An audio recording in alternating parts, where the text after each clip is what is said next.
What's up, it's Cinema Shogun here, and today is going to be a busy day. The affidavit has been released, and I can't help but call it Alpha David now. Thanks, Ikidmel, and whoever called into his channel talking about an Alpha David.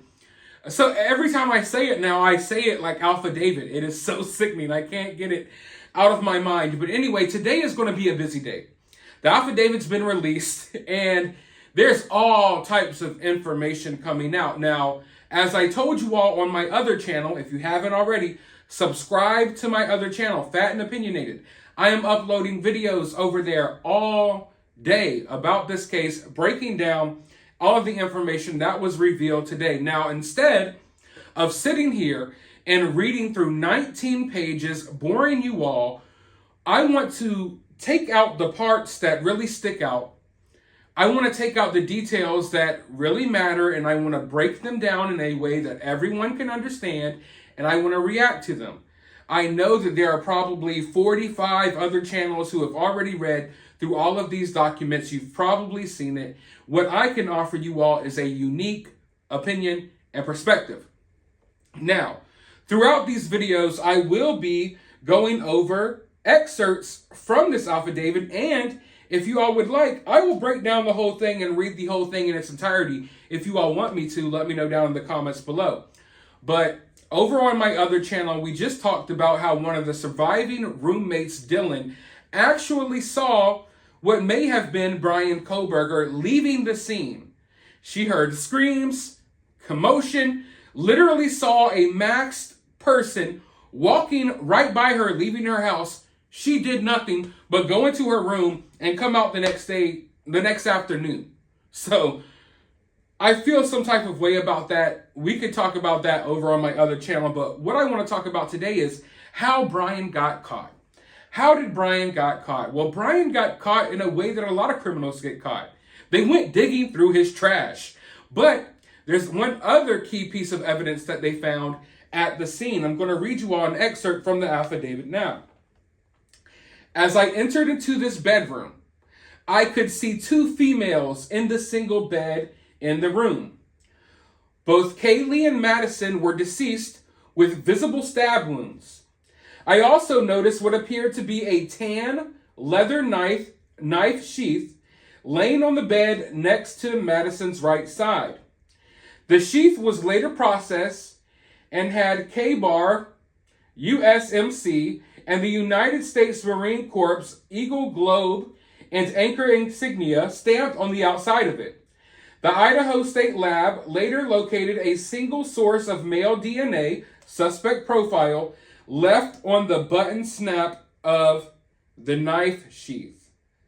So Bryan was a little sloppier than what we expected. I mean, come on, Bryan.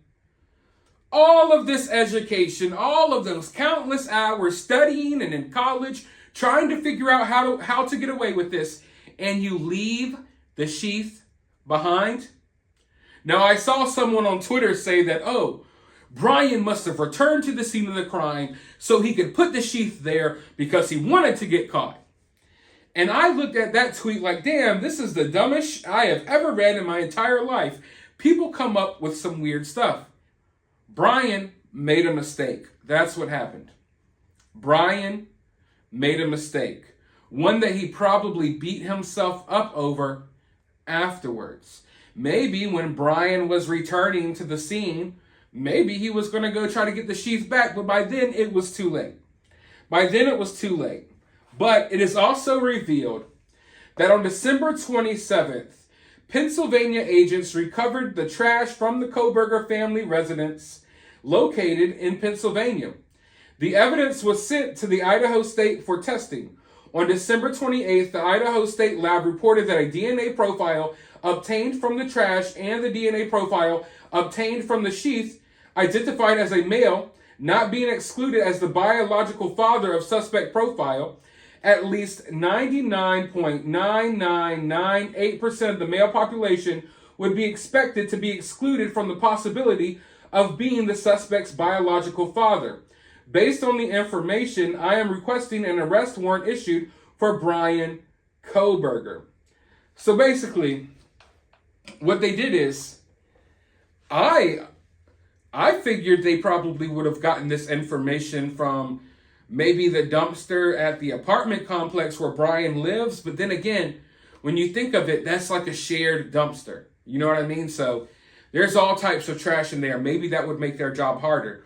What they did is, it appears that they got samples from trash that they left out at Bryan's parents' home.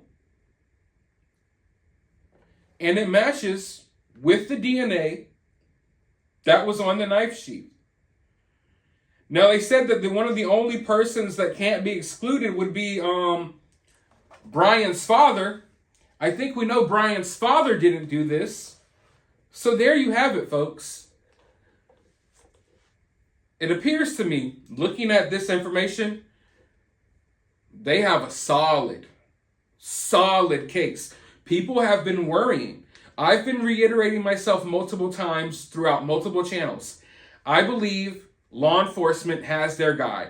I believe Bryan is the guy. Not only is he riding around in the same vehicle that everyone was questioning, but also they said that they used DNA to link Bryan to this. Now they have Bryan's DNA on the sheath. It matches with Bryan's DNA from Bryan's parents' household. It's not looking good for Bryan. It's not looking good for Bryan at all. And like I said, even the smartest people sometimes make mistakes. So Bryan is probably sitting in jail right now. I don't think that, well, we know he's sitting in jail right now, but he's probably sitting there thinking about stuff like this. I, for one, looking at Bryan, looking at him in court, I don't think he's remorseful for what he allegedly did. I think, if anything, Bryan is remorseful for making these mistakes, because Bryan went out of his way to try to let people know that he was smart, that he was educated. Bryan spent so much time dedicated to his craft of studying things just like this, studying how to get away with things like this. And what did he do? He left the sheath behind. One of the stupidest moves he could have possibly made. And if it was not for that mistake, we may not be here right now. Bryan may be still out there eating vegan food, looking at people weird in the grocery store. Bryan would most likely still be, at the time of this recording, would most likely still be an innocent man.